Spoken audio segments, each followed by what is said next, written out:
Құрметті көрермен, біз табиғатты тамашалаумен қатар, оны сақтауға көмектесетін ең заманауи тренд экотуризм туралы сөйлесіп көреміз.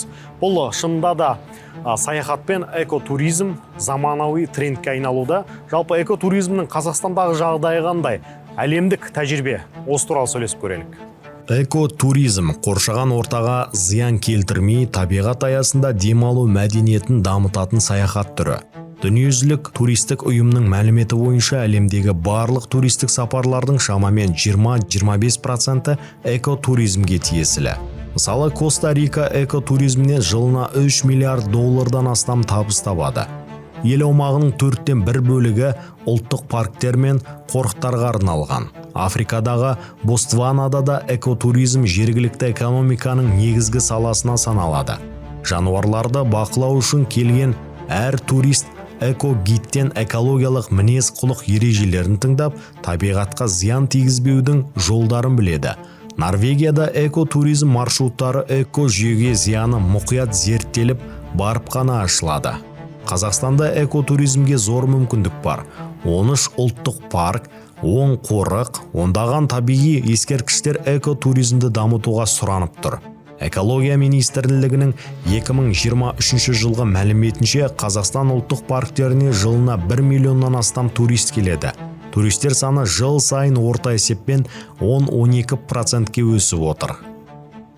Алтын Емел, Іле Алатау, Шарын, Қатон-Қарағай ұлттық парктерінде экотропалар салынып, экогидтер қызметі жолға қойылып жатыр. Алайда экотуризм мәдениеті тек инфрақұрылыммен ғана дамымайды. Ең бастысы әр саяхатшының жауапкершілігі.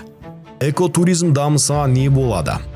Табиғатты қорғаусы жанданады. Экотуризм табысының бір бөлігі ұлттық парктер мен қорықтарды күтіп баптауға, эко-жүйелерді қалпына келтіруге жұмсалады.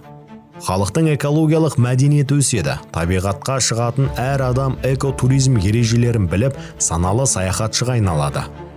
Жергілікті халықтың табысы артады. Гид қызметі, экологиялық экскурсиялар, этнотуризм, ұлттық тағам, қолөнер бұйымдарын сату сияқты салалар арқылы ауыл тұрғындарының әлеуметтік жағдайы жақсарады. Сирек жануарлар мен өсімдіктерді қорғау ісіне қаржы түседі. Экотуризмнен түскен қаражат табиғатты қорғау бағдарламаларын іске асыруға мүмкіндік береді.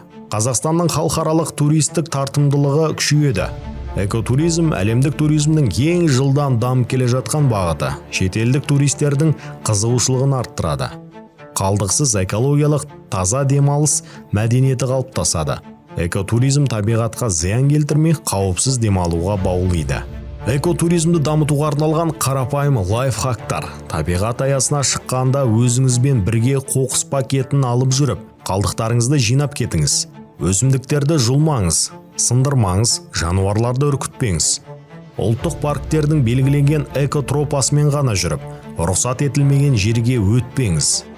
Табиғатта от жаққанда қауіпсіздік ережесін сақтап, күл мен қоқысты міндетті түрде тазалап кетіңіз. Жергілікті гид қызметін пайдаланып, экотуризм ережелерін тыңдаңыз. Экологиялық білімге үлес қосу үшін табиғатқа барғанда балаларға экологиялық тәрбие беруге тырысыңыз.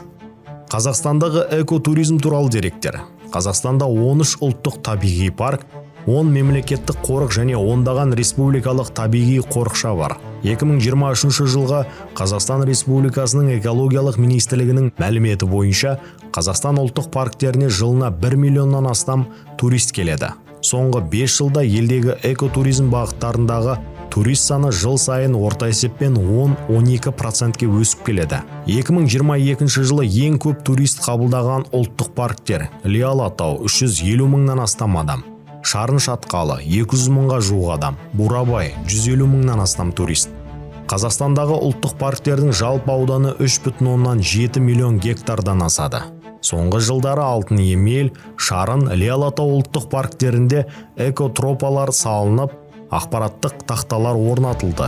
Экогид қызметі дамуда. Туристер үшін экологиялық маршруттарды кеңейту мақсатында 2023-2025 жылдарға арналған Қазақстанның ұлттық парктерінде экотуризмді дамыту бағдарламасы іске қосылған. Құрметті көрермен, бағдарламаны түйіндесек. Экотуризм ол табиғатты қорғау емес, оны қаз қалпында келешек ұрпаққа жеткізу. Осымен эколайф бағдарламасын тәмамдаймыз. Аман сау болайық, қоршаған ортамызда бірге қорғайық.